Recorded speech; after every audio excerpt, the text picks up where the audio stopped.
ડીસાના ટેકરા વિસ્તારમાં આવેલ ઐતિહાસિક મેલડી માતાજી મંદિરે જરૂરિયાતમંદ લોકોને ગરમ ધાબળાનું વિતરણ કરાયું। ડીસા સહિત બનાસકાંઠા જિલ્લામાં શિયાળાની કડકડતી ઠંડી પડી રહી છે અને લોકો ઘરમાં પૂરવા માટે મજબૂર બની રહ્યા છે।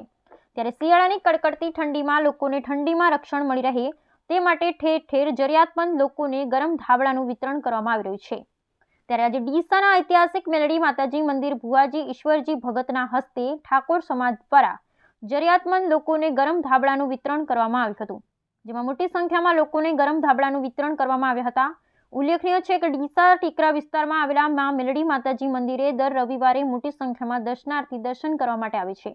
લોકોમાં શ્રદ્ધા અને વિશ્વાસ ધરાવે છે। આજે ઠાકોર સમાજના વોર્ડ નંબર 8ના સદસ્ય નિકિતાબેન નટુજી ઉર્ફે ચકાભાઈ ઠાકોર સહિત વોર્ડ નંબર 6ના સદસ્ય નયનાબેન સોલંકી, વોર્ડ નંબર 5ના સદસ્ય ગોવિંદભાઈ માખીજા સહિત ઠાકોર સમાજના આગેવાનો ખાસ ઉપસ્થિત રહ્યા હતા અને ભુવાજી ઈશ્વરજી ભગતના હસ્તે જરૂરિયાતમંદ લોકોને ઠંડીથી બચવા માટે ગરમ ધાબળાનું વિતરણ કરવામાં આવ્યું હતું।